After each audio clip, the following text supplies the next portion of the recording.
Trae Young of the Atlanta Hawks led them to a big-time dub at home against the Phoenix Suns. Young led the Hawks with 36 points, 10 assists, even chipped in 4 rebounds. But Trae was only 11 of 25 from the field. I bring that up to note some of Trae Young's recent field goal attempts. Against the Wizards, he was 7 of 20. Against the Rockets, he was 11 of 30. A couple weeks ago against the Celtics, he was 9 of 23. Young shooting about 44% from the field, 36.9 from the three-point line. He's set to be an all-star for the first time. But I do have to pose this question to the people that follow and support your boy. How has this second-year phenom, again, soon to be an all-star, the former 5th pick in the draft, how has this kid from Norman, Oklahoma, gotten a green light of the magnitude that he has it at? Like, the Atlanta Hawks are not good. They're awful. And I expected much more from this team. They have the worst record in the NBA.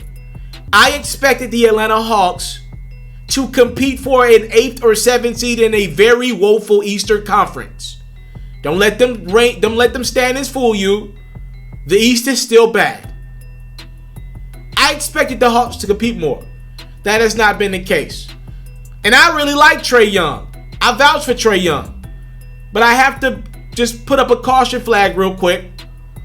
It does concern me to see this kid getting up 25 shots some nights, 30 shots some nights, just relentlessly shooting the ball. Sometimes there's not even a play in mind. The play design is, I'm Trae Young, I'm going to pull up 3 feet behind the three-point line, and we'll live with those results. What is that? This Atlanta Hawks team, they're very young. Guys like Cam Reddish, Kevin Huerter. Obviously, you got other young guys on this roster that fill it out. Cam Reddish as well. You got guys, DeAndre Hunter. These guys are young. These guys need minutes. These guys need the basketball in their hand. They need to learn how to play the game the right way. And I question if that's even possible when their so-called quote-unquote leader doesn't play the game the right way. How has Trae Young, at the very young age of 21 years, already gotten the Steph Curry green light? That is my question. I know Ben Simmons posed it a few months ago, but I just got to ask you guys, how come Trae Young is not getting criticized? He's putting up great numbers. The Atlanta Hawks are bad. But I asked the same question to James Harden. Any James Harden fan out there, y'all know I'm pretty critical of Harden. But just because a guy can get off and get up 30 shots a game and average 30 points, because Young's one of the top leading scorers in the league right now, are we sure this star is doing everything in his power to play the right way? Because I'm looking at this team now. They're piss poor awful. And Young's getting his stats. And I don't even care if you're averaging 8-9 assists. If your team is that bad, I want to change up how we play the game of basketball.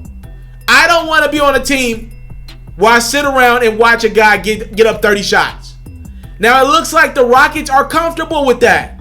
PJ Tucker seems comfortable in his own skin. Clint Capella, he's not an offensive genius, right? They seem comfortable allowing Harden to get up 40 shots. But if I'm Cam Reddish, Kevin Huerter, DeAndre Bembry, John Collins, I'm looking around like, yo, I'm young. I want to make a lot of money in this league. I want to be a bigger brand. I want to grow as a player. I want to play this game the right way. Am I 100% sure this is the guy that I want to be around for the next 4 or 5 years of my life? You into sports, we got you. NFL news, I got you. NBA news, NBA highlights, NBA full coverage, feature stories, all that great stuff, I got you. We even got a little bit of Madden and 2K mixed in. Subscribe to this platform, and I got you. More quality content on the way. Subscribe.